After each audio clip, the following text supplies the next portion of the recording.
Yeah, baby. We are back with yet another interview with actually one of the most, if not the most frequent of flyers over more than 13 and a half years. I've done talk to Pete Brian Tichy. Welcome. So excited to talk to you about your finally your solo album led by Vultures. How are you, man? Good. How are you? Great, thanks. Today, Friday, is what is it? The 29th. I got the 28th, got the wrong glasses on. It's the official release date. You must be very excited. Yeah, I'm getting as soon as we finish here, I'm having a huge party at my house. Lots of strippers and That's great. cocaine. Yeah, yeah. Well, yeah. I know I never do cocaine, but I figured this is a good time to start. Just make it worth it. Tie it all in. Make it a day to remember. Yeah, it comes out today. It's out today everywhere, and you can order it at decoentertainment.com. Awesome. So yeah, Awesome. there's vinyl, CD, and really, really exquisite shirts, t-shirts, and hats. Which. Very cool. So I have so many things I want to bring up about this and my own commentary and ask you about. But first, folks, there's the cover, which I'll ask you about when we come back. Come back. Where are we going? I want to show a clip real quick of the beginning of one of the songs. We'll dive into some of the music. This is I love this name, Massivity. I mean, what a great name, Massivity, folks. Check this out.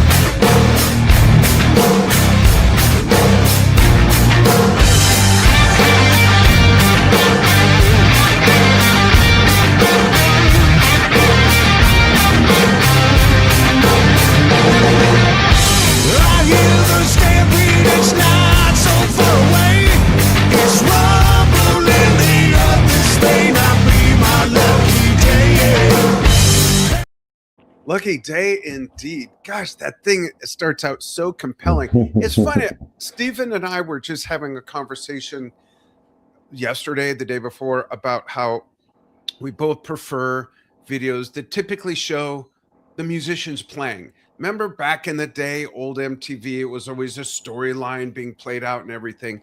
I still Yeah. prefer that. But the beginning of this video is so intriguing and so compelling. And then the music just jumps out at you. Am I correct, Brian, that you're playing all the instruments other than a little bit of help on keyboards by Derek Shrinian? And if not, correct me. And then we'd like to know who's in the video too. Yeah, I did everything on the record. That's exactly correct, with the exception of Derek Sherinian playing on a few songs, um, and which was great because I keep saying it, but it's because it's true. Derek was he's a really good friend. We've known each other a long time, done a lot of stuff together, but he was one of my buddies that actively would push me into doing this. Like, you're never going to be happy unless you get this done. And I'm like, I know, I'm doing it. I'm going to get it going. And I procrastinated and this and that, and finally started last year. But he was definitely one of my buddies that was letting it be known, that it's here and you should be doing it. And why aren't you? Just Kind get of it an done. accountability partner, right? Yeah, yeah, that's how I should have given him that title on the credits, Um, but yeah, and he played on a few songs, co-wrote one of them. Yeah, the third single that's out called Waves, we wrote that a long time ago, and that was nice to see through. That was another thing. He's one of my buddies I talk to regularly, and he was like, "You gonna put that Waves song on this record?" And I was like, "Oh."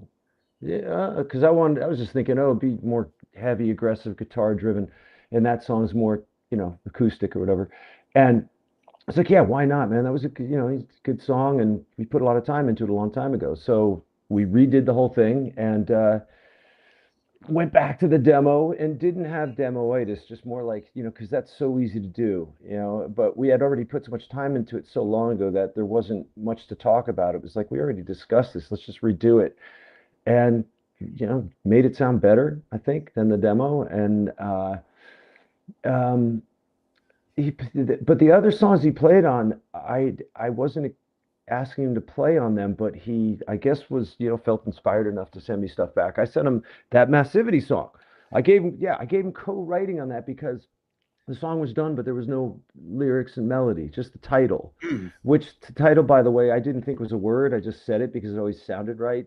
And I was like, yeah, I'm going to use that for a song title, a la Abacab or whatever, Right. or Inagata Davida or something. And Yeah. then somebody sends me a thing, they Googled it, and it's like, it is a word, it's just not commonly used. And in the Google it says, yeah, there's a new band led by Vultures that has a song called that. I was like, all right, somehow Picked I it up feel already. I feel like I've got more of a presence online now. But so I sent it to him. I go, you hear any melodies for the chorus? Just put something down. And he didn't. He just put all these layers and great stuff down, and doubled my octave guitar part with some synth and made it sound even more badass, and put a bunch of colors in and string things, and made it. It took on a new, formation, and it just added to the vibe. We made it closer to the bigger picture I didn't realize was there. So yeah, then so we finished that, and then I sent him a cover of Lunatic Fringe from Red Rider that I always liked, that I did, just for him to hear it, and he came back with all his other shit. It was great. So yeah, so he was a big part in pushing me to get this thing together. Yeah. And That and then you asked, sorry, second part, you asked about the video, the yes. Massivity video. Um, in that video is good friends of mine, Leah Bluestein on drums. She plays in Eagles of Death Metal, Hmm. and it's a bit of a story, but I think it's worth it because I love it. Sure. Uh, Years ago, 2019 or something, I gave her a drum lesson online when she was at Berkeley Music College, and in doing so, it wasn't much of a lesson because I was like, I don't know, just do what you're doing. She's so focused. She was so good. I wrote her mom and I was like, Leah's great. She just needs to be seen and heard, and she's going to get gigs. Like, it was all there. So Yeah. then years later, last year, I see this clip of this girl playing drums from like the side of her at a festival. And she's like, just solid. I'm like, who is this? Leah Bluestein. I'm like, that's familiar. I go to my emails and I go, I gave her a lesson. I wrote her. I'm like, Leah, holy shit, this is, so proud of you. This is killer. So we kind of reconnected, and then she came to a show I did with Dean DeLeo. I came to one of the Eagles of Death Metals shows I went to, and so we kept in touch a little bit. She signed up with Ludwig, and this year I think, and then I just said, hey, you available to do this video? And she came in and nailed it. And nailing it is like, okay, she's only playing in the video, but there are things to deal with when you make a video. Okay, they're Oh drums, yeah. they're loud. We didn't detune the drums, we didn't put muffling on them. We just made sure we had a PA loud enough to get over the sound of the drums. And we were in this like little airplane hangar, so it was Yeah. very, you know, ambient and reverberated and all that. So it could get really messy sounding, I, but she nailed it. She just kept solid time. She learned all the little parts. It was just like great. It was as easy as anything. So she killed it. Um, and on bass is Robbie Crane, a good buddy of mine who I've known for so long. We've played cover bands together. He's been in the Moby Dick Zeppelin cover thing. We had an Aerosmith cover band, the Bootleggers. We've played in Lynch Mob together years ago. He's been in Rat and Black Star Riders and all this different stuff over the years. But he's a great friend, and he basically said, if you need help, let me know. So it worked out, and that was it. I'm like, just get in there. We're just gonna get in this room, fill it with smoke, put some fans on, and go crazy and see what happens. Yeah. Well, it came out awesome. I remember, well, what I don't remember is when it was, we were talking about the album while you were, maybe it was during the demo portion or even before that. And then after that, I remember seeing the pictures online that you were posting about when the video was filmed and you had all those other people in there. And like a dum dum of all things that that caught my eye. I'm like, hey, that has a really cool floor. Which floor is that? That room had a really neat laminate wood floor. I think I was putting one in at the time, and that's where my head was at. So it's Right. nice to see this after all this time. I want to show a bit of waves real quick. Check this out, folks. This is beautiful.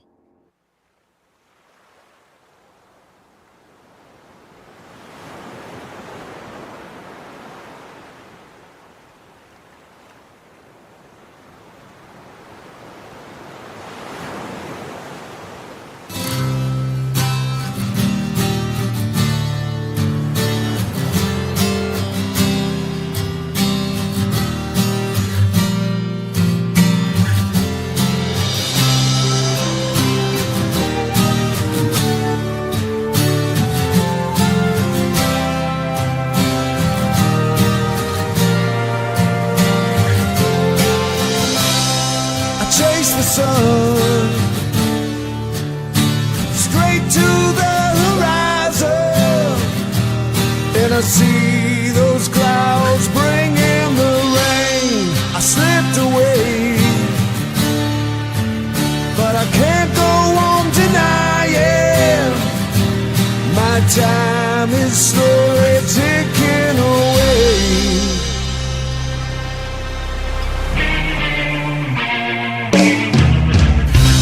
Rest your bones and sit down by the fire. You don't have to know what to say. You're not alone. All right, we of course want people to buy the album. What I love about this finally coming to light today, August 28th, is that to be fair, a lot of people mainly know you as a great drummer. You've played drums with so many great artists, from Whitesnake to Ozzy to Billy Idol to Foreigner to Don Felder. I mean, the list goes on and on. But now they really get to see, like, you play guitar in the movie Dicks and some other things. But we hear your singing is great. Your guitar work is not one dimensional. It's really nice to see this come out, and it's every bit of Brian that a lot of people maybe didn't know about before, right? Musically. Yeah, well, I wouldn't think they would. Yeah, mainly a drummer, hired gun guy, hit the drums for the famous people, you know. Right. Um, but yeah, I've done this for a long time, and that was a lot of finally doing this. You get older and you're looking around like, what? Okay, this is something I could do. Like right now, I could make a record. I have a studio in my house, Yeah. drums. I do sessions all the time and stuff, but or demos, whatever. It's just, there's a studio up and running, drums mic'd up in the living room. The loft is the control room, amps, every guitars, everything's here ready to go. So there's zero excuse if you have an open day and you're feeling creative to there's no excuse to not do it. And last year, I don't know, it's like February or something, 2025, I woke up one day and basically just put a drum track down and had a list of song ideas, like we all do, lists of, maybe some lyrics and titles and riffs and old demos, and picked one of them, said, this one is kind of ready to go. Let's go and do it. But that was a lot of the reason. Was I never wanted to be, a hired gun. And I say that, and I always also say, I don't mean that in any negative way at all, because Right. some people, I mean, I have great experiences. I have a lot of great memories of, there's a lot of stuff I've done that I would have never in my life expected to do, and Sure. that's from being a hired drummer. But since junior high school, playing guitar, writing riffs, being obsessed with guitar, having bands, writing music, whether it's high school, college. I had a band in the LA in the late 90s where it's the same thing. I was playing with I first toured with in the early 90s with Vinnie Moore, which was so much fun. Uh, and that led into playing with Zach Wild and his band Pride and Glory, and that was killer. And then that led to playing with Slash. That basically goes from like 91 to 96, Mhm. and great memories, great experiences touring the world and playing, just all great stuff. Playing with people I that are still my friends, that who I totally respect. loved as guitar players. Yeah, I'm sitting here as a drummer who plays guitar, playing with these complete badasses, you know. So, and hanging with them, you know, sometimes playing guitars with them, or you know, all that stuff. But by the end of the '90s, I was like, okay, you know, I got a bunch of riffs. I got friends who play drums and bass and stuff. If I just get some vocals together and start screaming over it, maybe I want to go play out on my own. So I did do that. And first drummer, I love, you know, big, you know, big name drop here, Ray Luzier, because we go Yeah. back to that period of time. And he would come over and jam at my house. And, you know, whenever we just jam. And I was like, you want to play a show? He learned the songs, went out and played a couple shows. And Joe Travers was the, you know, after Ray was the other, you know, main drummer. And he played a lot of shows, as did Dorian Hartsong, who was originally a drummer, my buddy at Berkeley, who was in the band Power Man 5000 on bass, and now is playing in Jason Bonham's Led Zeppelin Yeah. Evening on bass. And you know, so he would play drums or bass. He played bass as well. So you know, it's nice to have friends that could do all that stuff. But Yeah. yeah, that, you know, I got a deal in Japan back then, and I had gotten the experience of playing guitar and fronting a band, singing and playing and booking the gigs and writing the songs and getting it all together and recording. And even got a deal in the States, but whatever, that was like 99, 2000. The label folded, distribution problems, whatever. When all these records are about to come out, including mine, it went under. It kind of really sucked. It was a shitty way to start off 2001, but that was a long time ago. Since then, okay, I started a thing with Sass Jordan, band called Sun, band with Pete Shoulder called Silverthorn, like stuff where I've, you know, written and played guitar maybe, or this and that. But to get back to where I'm like, you know, I have no excuses. I can do this all myself. It was just like you look around and you go, you know, one of those like, how many good years do I have left questions, you know, and the older we get, you hear, you know, people having health issues and all this and that, and nobody's getting younger, and you can't look at life, you know, as, yeah, your current age until you're actually there. You can imagine what you might think about the future, and then it just hits you like the future is always uncertain, and I don't know how long I'm going to be around if I really just want to get this out for me. And so that's what I did all last year. And for better or worse, this is what it is.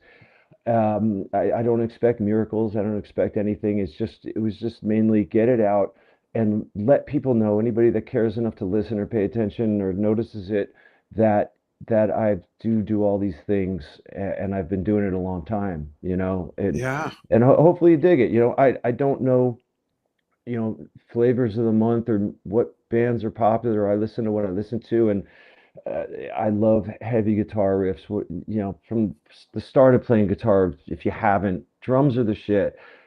Absolutely, first and foremost, I'm a drummer, but man, when you play guitar with a bass and drums behind you, and you hit into a riff or a chord, the power is so amazing, especially if it's your own stuff, you know.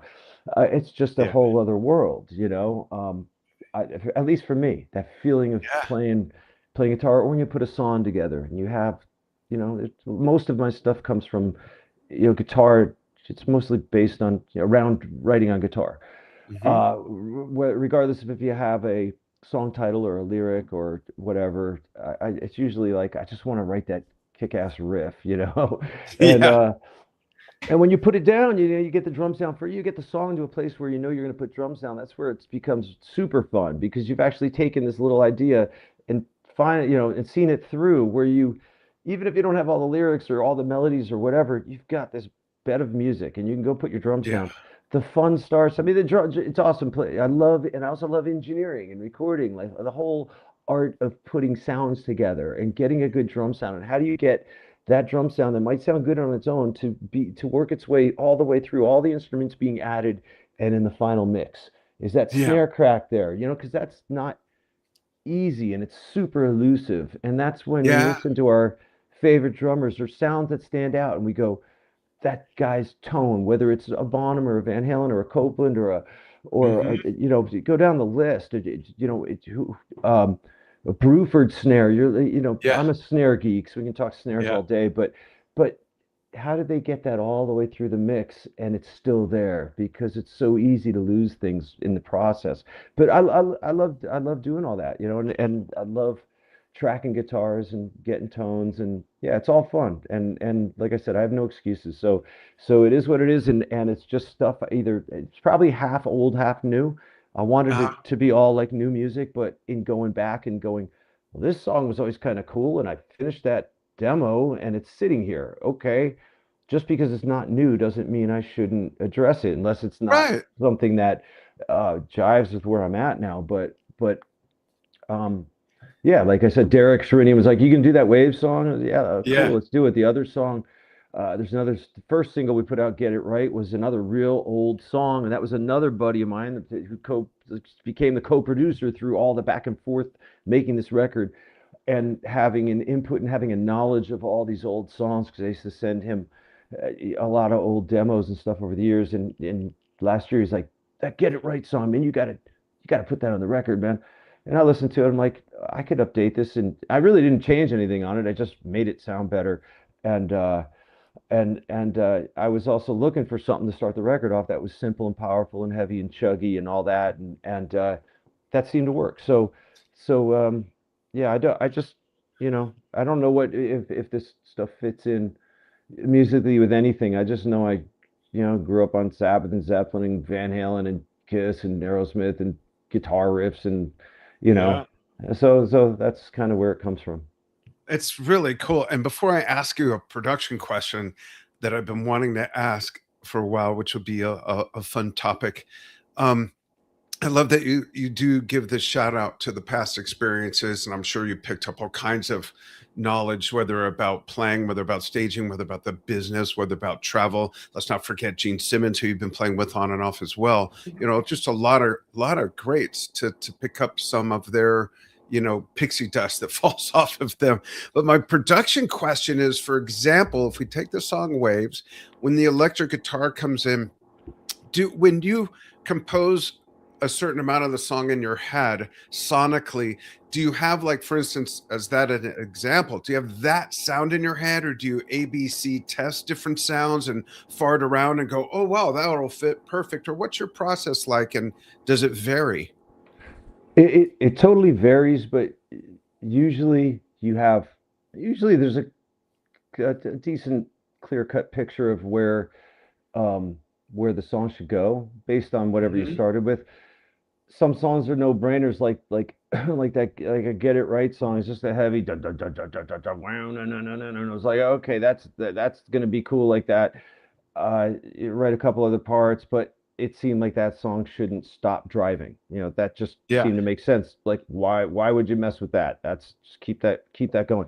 But the Wave song, um, the Derek has a lot to do with that because at the time we were sharing a rehearsal place, and he came in one day and I was strumming that thing. If you know guitar, the open C tuning is just it's already a win. Like if you just strum open C, it just sounds like Right. that's already a cool song, isn't it? Yeah, for You sure. know, C G C G C E. It's fun. It's like a Jimmy Page thing. Basically Yeah. anything. I've learned a lot from Jimmy Page tunings and stuff. And people, geeks out there will go, "Well, yeah, like Friends." No, not like Friends. Friends is close. It's open C, but he leaves the A. He doesn't bring it down to G. That's how he gets the AC. That's Yeah. AC. So it's a little different, and it's actually kind of perplexing. You're like, why did he choose to tune everything to C except the A string? Why, Jimmy? Yeah. Why? It's amazing. Yeah. But anyways, he came in and heard it. He goes, "That's cool. What is it?" I go, "It's just something I'm working on." He goes, "That needs the pipes of Pan." And he sat down and he went for like the Stairway to Heaven flute sound, right? And he immediately went bam and bam bam bam bam bam, and he did the line. I was like, "That's totally that works."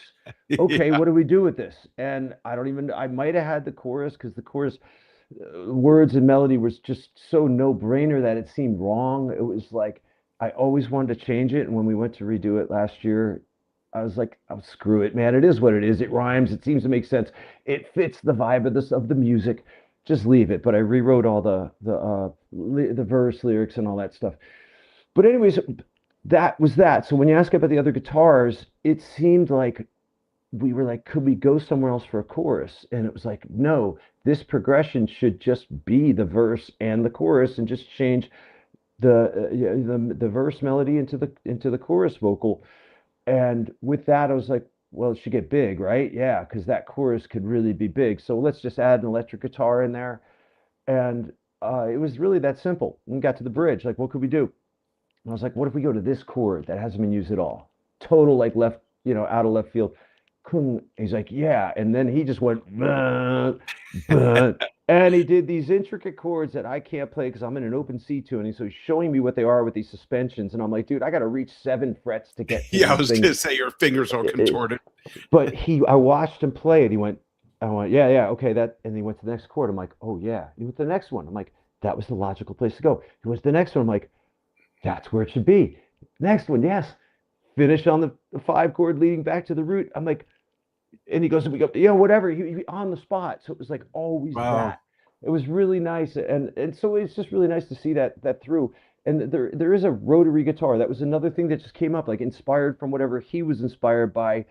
When the drums come into the verses there, I'm playing on a simple little arpeggiated part with a rotary sound, and it just seemed to totally work. And then we made up a couple of like, oh, it's kind of Joe Perry-ish, it's kind of Page-ish, little licks in there, but it all came together pretty quickly, and that was a good enough reason right there to see that through because we had been excited about it back then, and it's nice all these years later to just have it all seen through and be there. Like I said, for better or worse, it is what it is. And I spent a lot of time bugging out about all last year about singing in my vocals and what am I saying in these lyrics and all this Mm. over analytical stuff. And at some point, you just got to let it go and say it is what it is. And yeah, like, is it as good as this? No. Is it as good as this? My favorite bands? No, it sucks. Maybe I shouldn't do this. You can't worry. You just can't worry about it. You have Yeah, to, you just have to kind of take that chance and see things through. And if you don't do it, you'll never know. that's right. You can't overthink it. Like I said, you've been coming on the show for a long time. I think you might know this. You were the very first Drum Talk TV interview. Did you know that? No, where's my Yeah, award? Don't I get some kind of you. lifetime achievement award? Yes, you were the very first interview, and we've always talked a lot of drums and gear and influences and all that. But I want to first show your album cover again, and I want to talk guitars for a moment. There's some neat photos of you with this guitar. Is this guitar used on the album? If it is it the only electric guitar? Talk about this guitar. Some great photos here. Yeah, it's a Dean ML, and when did I get it? I don't know. Maybe last year, maybe 2 years ago. I just saw a picture. It's a silver burst, and I hadn't seen a Dean ML silver burst. I have a couple Dean MLs. They're like Brazilian bursts, Hmm. and I love them. I love the guitars. And I saw a picture online, just popped up, and I was like, "What is that?" And it ends up they're kind of rare. And I looked online, Oh, and I was actually doing a Don Felder corporate show in like San Diego, and I had a rental car. I think I was driving home. We flew in, got a car, so well, I don't remember, or I had my car, I don't remember. But it ended up the dude selling it was in between San Diego and LA. And I was like, I can stop off right now. I'll sell you. He's like, no, no, I go to sleep early, blah, blah, blah. So whatever, he mailed it to me. But that was it. It's rare, it's a rare color and it plays nice. great, sounds really good. Is maybe that's why I'm thinking maybe last year. I think I got it last year and I was already well into making the record. So it is on maybe one rhythm track and a solo. It's definitely Hmm. on there. Maybe a couple solos, but That's there's cool. also there's this Explorer, Gibson Explorer. I used a bunch on the record, some Les Pauls, mainly that stuff. Maybe mainly Les Pauls, Explorer, and a couple Dean MLs, and there might be a Strat somewhere in there for an effect, and yeah, Do yeah. you have a go-to electric guitar when you sit down to write or riff and just kind of fool around and create? I have a go-to practice guitar, which is this Eddie Van Halen replica one. Nice. I just love it. I geeked out on Van Halen for a few years ago for a couple of years, like just really digging into trying to really learn exactly what's going on in his playing. Just I always love Eddie, and I've learned some solos over the years, and started digging into learning more. I just want to see where is his mind at when he's coming up with all this stuff. And it was so I learned a lot of it to the point where I put a few of my friends together and we went out, we did some rehearsals and did a gig, a Van Halen cover gig, and which was strangely enough, I woke up the next day like, okay, cool, we did like, our 16, 17 songs, and it was fun. Do I keep booking gigs and working on my Van Halen, or do I start this damn record? What? And that was a no-brainer. That was another reason. It's like I can always sit here and practice and get better and all this stuff and geek out and learning Eddie stuff. But so I always have that sitting here in my kitchen. I sit down, just always ready to go with a little Black Star practice amp. It's always here. Nice. But upstairs, I have all these different guitars, and I'll turn on the bigger, the Marshall and the 5150 cabinet head, and I'll just put on effects, detune, mess around, whether it's a wah or phase 90 or a flanger or just whatever. But just yeah, just you never know when something's going to come up. Sometimes you're not trying to write and you play something like, what's that? Sometimes you're going through old stuff and a new thing pops up. But it is fun when you put little, effects and sounds and turn it up a little louder and fill the room up. You get a little bit more of a Yeah. vibe going. Yeah, but so it could be the Les Paul, an Explorer, and ML. Those are pretty much what I always go to. That's cool. Do you have a go-to amp and cabinet that you record with, or do you experiment with that, or ever go direct and put stuff on top of it? Yeah, I'll go direct if it's some clean thing and I can put a little effect on it, as a plug-in. But mainly it's just put a Marshall, put a 57 in front of a Marshall 412 cabinet I've had forever, Yeah. and I have a Marshall head, a couple Marshall heads, and a original 5150, Eddie Van Halen's head, and that has a ton of gain in it where you don't need, a stomp box, a distortion pedal. So it just depends on the flavor, but most of this record, it was just easier to plug in the 5150, get that chunk, Yeah. find the good mic placement and go with that. But so all the riffy electric, heavier guitars are all real. It's all coming out of a cabinet and a head and stuff. Yeah. That's cool. I have a drums question for you, but for context, I want to play the beginning of Massivity again for those who maybe have jumped in after we played that in the beginning, or people that are going to see it on the archive while they're scrolling and maybe missed it at the beginning. Check this out, folks, and turn it up because it sneaks up on you.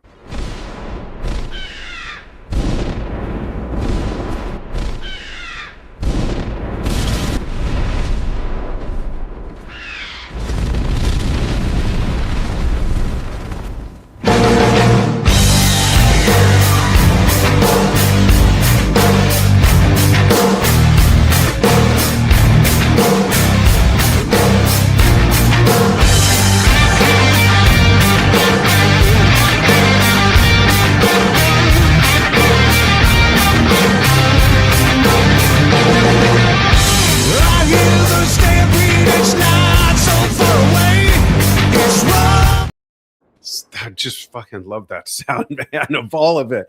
What snare is that? Yeah, absolutely. What snare is that? It was one of your old Ludwigs. That's a 6.5 by 14 Ludwig Superphonic. Yeah, which is like the amazing. best go-to, snare ever. It is. There's a thing in there. And when you find it, it's so. I will die bugging out about getting a good snare drum sound. Like, I'm always like, oh man, I'm close, but there's that one little thing, and then I put on my Bond and my Van Halen. I'm like, there's that fucking thing I can't get. Oh, what is it? And I'm like, it's the people. I don't. So, that was that's a good example of a wanting to, hoping that the original, because I have it, before I added all the room mics and mixed it and stuff. If you listen to that dry snare, just it sounded so good that day. It was just like where I could, it was like, man, do I just shift gears a bit here and just do like a more tight drum mix, because the snare was because things change as soon as you put in room mics. Now you got to start working those room mics in and EQing them to find the sweet spot. But with that song, that was me messing around with the detuned guitar with an octave pedal, and octave pedals. there was a time I was like, I want to do the whole record with octave pedals because it's just so heavy. It's so much fun. And Yeah. that riff stood out, and it was like I was like, oh, it's got a little chord progression to it, but it's a relentless riff, and the drums just have to be goo, gah, goo. That's it. That's all. And I'm gonna get Yeah. just gonna get a really big drum sound, and that's all organic. There's no, I don't even think there's no like fake reverb in that drum mix. That's It's just all the room. the Yeah. yeah, just compressed rooms. If Yeah. you've never done that, when you put big sounding drums, in a bigger room, put a bunch of room mics up, find the good spots. But when you start finding the good EQ, and I know what I've default because I've been doing this like 20 something years. I know like where I go EQ wise to get certain things to work and Hmm. scoop out certain things, enhance other things, dip this and that. But then you start compressing, and then you compress, and you're like, whoa, it sucks the room into the mics, and it's like, oh, and it just gets bigger and thicker and more massive. But that was that song. That's how I went about that song. But the interesting thing, because this is Drum Talk TV, is if you listen closely, that is the one song on the record where, and I don't know why, I chose to do the cymbals, hi-hats after the drums. So Oh, that a whole drum track is just goo, ga, goo, ga, goo, wow. ga, goo. Was it And I for was, isolation purposes or? it was because I've done it before, and I know that if you do that, you're going to have an easier time dialing in the drums exactly where you want them without having to Mm, mess with the EQ of the cymbals, and the bleed and everything. Yeah, it just now you're only dealing with a room mics and Yeah. overheads that are only reacting to the kick, snare, and toms. So you're going to be able to dial them in a certain way, and then you play the cymbals and stuff after. And I remember I messed up one of the patterns. I like left one of the bass drums out, and I had to like stick it in. Like I was like, oh come on! I had to take an eighth note and put it in. But and I also did that song to a click because it was one of those. I wanted it to sound, of course, sound natural and big and groove and all that stuff. But it was like when it came down to recording those drums at that particular tempo, I was like, yeah, I could. What I didn't want to hear after I did the drums was that over however many minutes of recording, I may have pushed or pulled a Yeah. little bit where I feel it, and I had really set on like this is whatever my original guitar tempo was when I put the riff down. When it was first an idea, I was like that. I can feel that. That is it, and I don't want to mess with that. I don't want now that I've had the riff on my phone for a month or whatever. I sit down on drums and I take it and I feel it differently. I want to feel it how I felt playing that riff. Yeah. So I did play it to a metronome, to a click track, which may be only one of two songs on the record because most of the time I don't, Hmm. and that just goes back to being a drummer and wanting to keep good time, be solid, and listen to all my heroes from really whatever the '70s mainly where there was none of that going on. It Right. was really about that drummers keeping time from the beginning to the end of the song, making it feel good. And if it pushes a little or pulls a little, whatever, we're human. Nobody's sitting there. Nobody, if it feels good, it's good. That's it. So Yeah. so yeah, but at the end of the song, there's some extra fills. And I consciously left the hi-hat in doing eighths over the fills. So it was like, yeah, there you go. It's an overdub, you That's know. cool though. Yeah, yeah. So that was but that was a lot of fun and more drum geek stuff. I had taken out, I always have different amount of towels in the bass drums. There's a hole, but when you have like a 26 by 14 in a room, if you've never recorded with that, it's a different world because I tried a long time ago with the 24 for whatever reason, and it never fills up the low end like a 26. It just doesn't. So even if you have a hole in the front skin for an internal mic. So because I might be in the hole and I have a mic outside as well. If you don't have a 26, you could just there's just less low end in the overall drum vibe of that track, and it's noticeable. So I just do everything at 26, and if I don't want it to sound as big, I play it lighter or I don't enhance it with, rooms or Yeah. whatever. It all depends on every day. What's the song require? Oh, this song, I want tighter drums, and I I might add some extra muffling into the kick, just tighten it up a little bit. But on this Massivity song, I I took some muffling out, and it was just maybe just one little towel. And in doing that, I had to, move the internal, the mic in the hole. And stupidly, it was like 6 inches out. I grab the towels, whatever. Okay, start recording, and I'm like, cool, I'm done. Because I record, it's another subject, but I don't try to get like a take. If I'm going for ideas, like I might have it in my head. Sometimes I might chart a drum, the song out, even, it's okay, this is kind of what I want it to be, and I'll follow that. Sometimes it's in my head, sometimes it's up in the air, and I'll just make stuff up as I go. So I could be doing a Hmm. 4 minute song and put 20 minutes of drums down, and then I'll go in and start cutting it up, and find the good stuff, and to no click. And that's another thing, editing drums, he's got to be aware of cymbal bleed and how things are ringing when you're going to be chopping Right. up chopping stuff up. um but anyways, I left the freaking mic out of the hole, so there's a big difference when the mic's in a hole versus like 6 inches out. That makes sense. But it was okay. It still was catching the attack in the hole. It was still kind of pointed at it, and there's no cymbal, so I wasn't dealing with cymbal bleed. So it was a bummer because it's like, man, I just did this. I don't feel like doing this again. So I just turned it up, louder because it needed to be louder, and it still caught the it still got the attack of the inside kick vibe, and blended. But the main thing in that song was just getting enough of that, but really capturing the big rooms, getting that Yeah. sound. That's awesome. Thanks for unfolding all of that. Do you consciously pay attention to working with the temperature of the room? Like, do you keep the room really cold? I know it also gets hot where you live, but do you keep the room, other than to be comfortable just living there, do you keep the room cold to get the drums colder before you record or anything at all like that? Or just it is what it is? No, I just keep it as it's just a house with AC in it, But Yeah. when I record, I turn the AC off. I just turn Oh, the. okay. Yeah, for the Yeah, white and, noise. yeah. It's even though it's not that noticeable, but it's enough. Like, because if you sit there in silence Sure. and record a room and you hear the AC, Yeah. it's annoying, Yeah. just to hear that. It's Yep. very slight, but it's there, and it's just nicer to know it's as clean as it can get. I mean, I've had other places I've lived at, where I've had to turn a refrigerator off because if it turns on, all of a sudden in the background, you might have in the kitchen. But Yeah. that now I don't have to do that really. I don't notice that.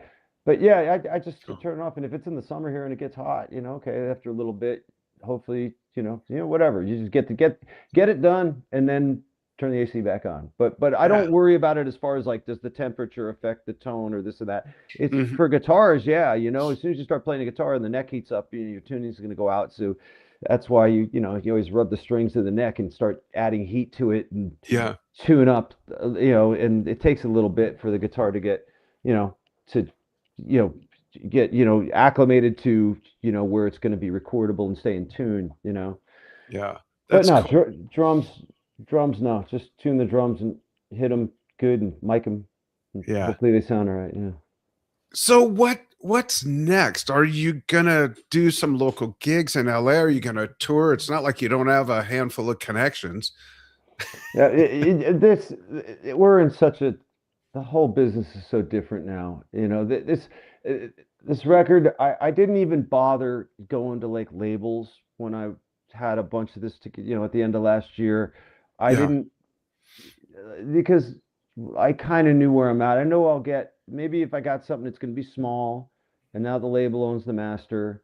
And that was my first thing. I don't want these owned by anybody. I did this in all on my own time, and if people like it, they'll buy it. So if they don't, they won't. But I went to Deco Entertainment, and they're a distribution company. The distribution label, and they have tons of bands on there, Yeah. and they make sure it's out there and available, and that's what they do, and they take their cut from that. But it's mine, and I never have to worry about any of that other stuff. If it was Yeah. back in the day when they were, you get a record deal and there'd be a proper budget and there's going to be a video budget and a tour budget. Well, that makes sense, because this label is going to get you to places you couldn't go That's right. without them. but it's different now, and Yeah. so as far as playing out, yeah, I'm gonna put a thing together. I think the first thing is maybe somewhere in October, like just put a list, just get a rehearsal room, invite a bunch of friends and some press, and do like a record listening party, and I'll entice them with free booze. Just buy like whatever, $500 of booze. Everybody There you come and go. have a bunch of drinks, and I'll crank the record. But it's a good excuse to put a band together and do a few songs, get a mini Yeah. set together. So that's what I'm working on now, and that'll be a good start for me to actually get on guitar and sing and front it and get a band. And I have, I have the people I'm going to ask, and I've, written a couple of them, and we're just working on schedules. So if Great. it happens, it'll be fun. It'll be cool. It'll be a nice way to kind of round up like the record coming out and doing press, and then October do like a final, like, okay, here we are, and here's the record, and blah blah blah, and we'll jam. Um, and it's another hurdle, and it's another challenge, but it's all fun. I don't know where to go after that as far as, even if I had a friend in a bigger band that was like, "Why don't you open up?" I mean, there's a budget that's needed, and Yeah. opening bands, there's some people I know that have loads of money and they could buy into tours. There's some people I know that maybe they do know people and they get to take advantage, maybe they get, paid a little bit of money to open up, but it's not cheap. And this is my band. There's nobody uh, behind me supporting it financially. There's none of that. So I have to take all that into consideration. Yeah. It's not easy, but it's another one of those things where I don't have to have figured out, and I don't have to have some kind of like some kind of schedule. By this date I need to accomplish Yeah, this. you It's don't just have this pressure that a lot of people have to deal with that. no, because I need players. I need a second guitar player, I need a bass player and drummers. That's three people. And if they're the people that I want to use, well, they all play as professional musicians. So I have to work around those schedules. It's it's not impossible, but it's not easy. Yeah. So it's one of those things you just have to kind of, like, just piece by piece, see how things, do people like this record? Are people into it? If so, is there reason to do this? Is there maybe, could I could easily put, do it, a Vegas, Hollywood, whatever, Sure. Anaheim, a 3 or 4 date run, and pay everybody a little bit, and and get it out there. It's totally possible, and maybe that'll be the logical next step after doing, a record listening party kind of thing. Yeah. Yeah, but I'm more excited to just have it out, and being that it just really came out today, see if it gets reviewed anywhere and get some feedback and see what people are thinking. It's always good to hear what people think of. There's 3 videos out, but there's 12 songs on the CD, so it'll be, Yeah. just interesting to see what people think, and vibe off the feedback. Yeah. I have to ask this question. I have to ask this question. You have kids. I have kids. I have kids who have kids. And now two of those kids have had kids. My question, the question no one wants to hear right after they've just given birth is, so you can have another baby? But I gotta ask, are you at all considering maybe possibly ever doing this again? Or is it a wait and see, or is it just let life unfold? Or where's your head at with it? Have you thought about it at all? Kids? The solo album. And I'm Oh, comparing it to the experience. That's the oh, last question. I was like, Anyone what? wants to hear when they have a baby. Are you gonna have Oh, another oh. one? I was like, wow, we've kind of got off the path into a whole Yeah. other world. I was making Hey, an you analogy. gonna have some more kids in your life? Um, yeah, totally, 100%. That Cool. was another. I hadn't said that, but that was another main reason for doing this, was like to start something that I can always do. You Great. know, that I expect to. Yeah, I'm going to keep doing this. Great. This was the main thing, was getting it out there, Yeah. and I can do whatever I want with the name, and I can do whatever I Yeah. want with the band, and but it is now a vehicle, and now it's a road that's been paved, and I can start driving down it and keep Yeah. going, and I'm sure you got I don't have to decades of stop. creativity bottled up, right? Yeah, there's stuff I, but Yeah, there's still old songs that could be looked at, and there's still ideas, like I have tons of acoustic stuff, which, I could probably do an acoustic record now, but I didn't want to. Yeah, Really didn't want yeah, to do any acoustic, but it worked out. There's two songs that are acoustic because they were like things that were seen through, and I was like, yeah, why not? It's also kind of annoying to have something that you keep playing over and over, and you have melody and a chorus or whatever, and you have it, and you've worked on it, and it's sitting there, and you're like, I keep going back to this. I always go back to this, and I like it. yeah. And so that was the another song on the record. It's the last one on the record called "Better Left Behind." It was just a simple little thing, but I liked the way it sounded, and I'd always go, oh, but when I hit that first chord in the verse and I hit that note as the first start of the melody, I like the way it blends, and then it goes from there. It just was simple, and I'd always play it, and I think I demoed it up, and but never finished it. So, so yeah, it was Cool. another thing I just wanted to see through. So from here on, I will have this band to do whatever I want with it, and only the future will tell me or show me, based on how I feel, what the next stuff will sound like. But it's safe to say it's all going to be based around heavy guitar and powerful drums. Yeah. That's cool. Very good to hear that. Yeah. Now the last question is yet another new Brian Tichy fun fact segment. So here's the new question. All the years of all the touring with all the artists you've worked with, is there somewhere you think about that sticks out in your mind where you went, maybe it was the first time you were there, maybe it wasn't the first time you were there, but you tried some food of the local culture that just blew your mind that you had never had here in the United States? I'm not a big food guy because I like everything, and Yeah. I'll try different stuff. Um, So yeah, I have friends in bands that are like, oh, dude, when we're here, we got to go there. We got to go get the curry here at this Indian joint. We got to go get the sushi here or this place. Yeah. Like, yeah, I have, and Yeah. it's a thing. I've just never been like that. Never. I don't care. I enjoy all that stuff, but I never seek it out. Yeah. It's just ever, like ever. That's okay. It's like TV. I haven't turned the TV on to sit and watch TV on my own in, like, I don't know, since the 90s. Like I don't watch. Yeah. I don't sit and watch TV. I'll look at my phone, watch stuff. But it's super rare. Just Yeah. I Even in hotels, like I don't turn TVs on. I just get the remote and push it out of the way, so yeah, I don't We're accidentally like that too. pay. But yeah, no food. I don't know. There's somewhere. I'm just trying to think if I've been anywhere. I'm like, yeah. I mean, probably the first time in Japan. I know the Kobe beef was a big thing. You go out to dinner with the promoter and you go have a Kobe beef dinner, and yeah, that was kind of cool because everybody talked about it. Or first time having sushi in Japan is cool. Yeah. Um, yeah, but Cool. I'm sorry, I'm not a wrong, No, just the that's wrong okay. guy. Wrong guy. You want to what we could geek out about different kinds of speed bags even. Like I'm more interested. I've put more time into that. Yeah. Yeah. I'd love to see Yeah. some new videos of you doing that. Yeah, no, it's been a while. It's still in the Yeah. garage. I do it here and there, but not like I used to. I used to be like really. I put a lot of time into it. Yeah. Well, hey, Yeah. folks, here's the album led by Vultures, Brian Tichy's brand new release out today, August 28th, Friday. Um, I'm hoping the best for it. It sounds amazing.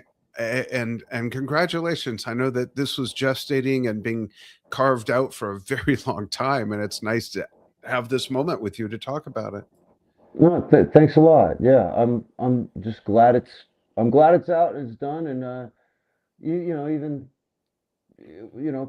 calling it led by Vultures. It was supposed to just be a solo record with my name, and my buddy Sean was like, "There's a song led by Vultures on the record," and he was Yeah. like, "It's a cool name, cool song title." I go, "Yeah." He goes, "That'd be a good band name." And I go, "Yeah, it could, it definitely could be." So, have you thought about that? And then we started being talking about it. And a couple minutes later, it was like, I like that perception better. I like this as a band name. And my art guy was already sending me some. He had that image, that record cover image already, without it being so purple and dark, without the vulture. It was just, but it was Hmm. like, it was there. And I wasn't really feeling it for, um, where I was at. But as soon as we put Led by Vultures on, I think Sean was like, put a branch sticking out of the record, put a vulture on it, looking down at the wreckage of the city. And because all Yeah. I had said was, give me something calm, you're surrounded by chaos. And that's kind of where he was at. But I Yeah. wasn't, but then I was like, oh man, see the purple there? Make the whole thing more purple, and he tweaked it out. And then we added to it. The artwork is cool. Like the inside of the It is. LP is more of that. We added to it with a little bit of a concept. I think even that Sure. Massivity video, it was taking the cover of the record and having the vulture leave the branch and fly down into the buildings, and Yeah. there we are down inside the record cover in one of those buildings jamming. And it Yeah. was a nice little concept to go with, and it seemed to make sense. And the rest of the artwork on the record is based on that. I think there's a picture of like a building with the name of the band on it, like One Night Only, and then there's another picture where you're inside the club. It's like all like supposed to be inside that record Yeah. cover. It's cool. It's cool. There's a story there for sure. Well, folks, you can get it, like Brian said earlier, everywhere. Go to dekoentertainment.com and check it out. And Brian, hang on the line with me for just a moment after we say goodbye. And folks, we're going to say goodbye. Thanks so much for following what we do here on Drum Talk TV. Yeah. And we'll see you soon. Thanks, everybody, very much. Brian, thank you. Thank you. All right, we'll talk soon, folks. See you soon.